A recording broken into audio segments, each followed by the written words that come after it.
£180,000 to help tackle a world problem over antibiotics.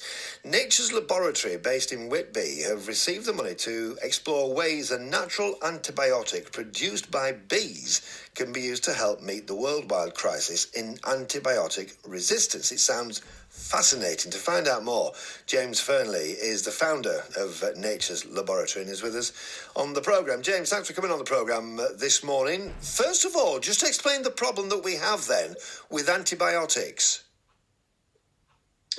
Well, good morning, Adam. I mean, basically the problem is that the antibiotics don't work anymore. If you take this sort of classic antibiotic like penicillin, one of the very first antibiotics, it basically can't be used anymore because it doesn't work anymore. It takes about 18 months for a new antibiotic to be decoded by the bacteria. They're that smart. Well, antibiotic resistance is in the top 10 global health problems defined by the World Health Organization. That's the problem, Adam. I'm sitting here now, my jaws hit the desk, as has the producers. We're just sort of looking at each other, absolutely aghast. The fact that you've come on BBC Radio York this morning and said that antibiotics don't work anymore. And for many of us, for many people, that will be quite a shock. Yeah, I'm sure it is. I mean, that isn't to say that there aren't a lot of the new antibiotics, they will work, but they will only work for a certain time. That's the problem. You'll find that the pharmaceutical companies are not really manufacturing trying to create more new antibiotics. Why? Because it takes about 20 years to get a new antibiotic, but they get unraveled, they get decoded in about 18 months. We have to find other solutions, and the World Health Organization realizes that. And there has been this very significant move back to looking at how nature does the job, as opposed to how our very singular and targeted chemicals do the job. So that's where the bees come in. I mean, we know that bees are just brilliant anyway for all sorts of things, but again, we're turning to bees. How are bees helping? Well, bees have been producing these incredible substances like honey and propolis, which is what we're talking about here this morning, for millions of years. They've been around for 100 million years of bees.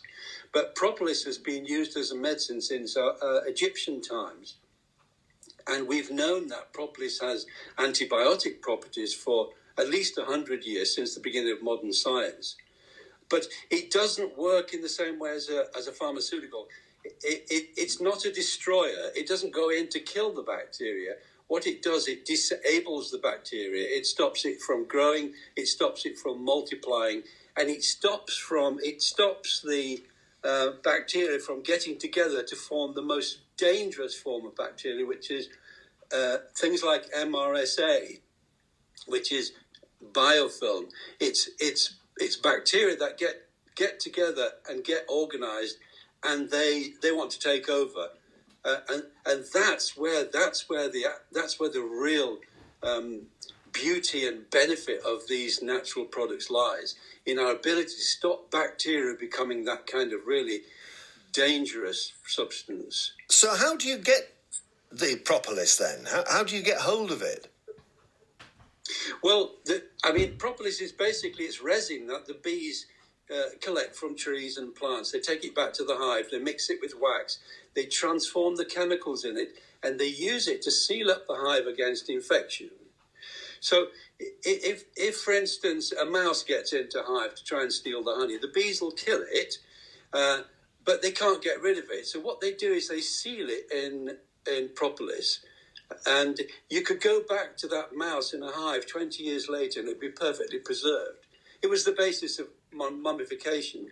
Well, actually, what's happening as an antibiotic is that the flavonoids in propolis, which are a very important group of chemicals, the flavonoids are effectively sealing the protein coating of the virus and or bacteria to prevent that from leaking into your body. So we're looking at using propolis, pharmacologically in the same way that the bee uses it in the hive. It's just astonishing, and I sit here wondering just if the bees know how clever and how brilliant they are.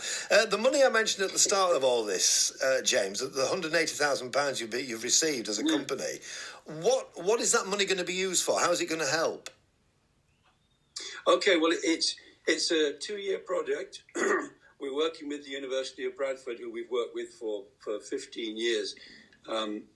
And essentially what we're looking at, I told you the story about trying to about using the properties of propolis to help with things like MRSA or hospital-acquired infections, those kind of things.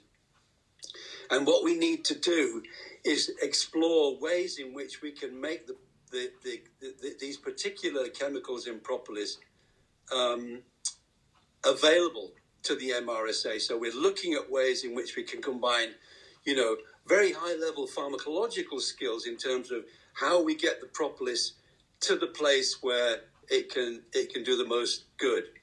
And basically, what we have to do is get the propolis to a place where it can switch off what we call the quorum sensors.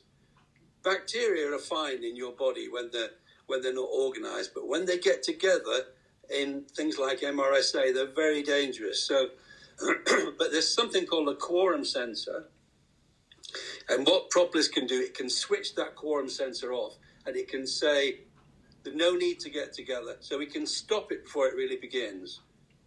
So the money is really about using understanding pharmacology, so that this very natural process can be made accessible to the bacteria in very specific situations. So yet again, and we've known this, haven't we, for many, many years, just how important bees are to human existence. We have to look after our bees, James, don't we?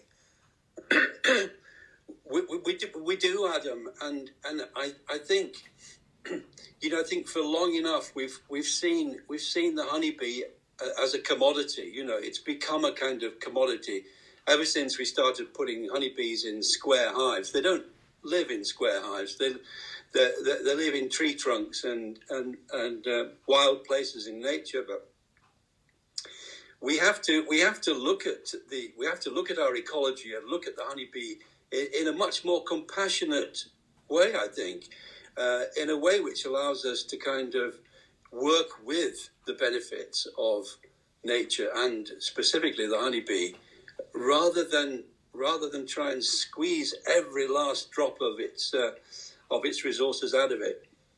It's astonishing. James, it's been fabulous and fascinating to talk to you as well this morning. Thanks ever so much for your time.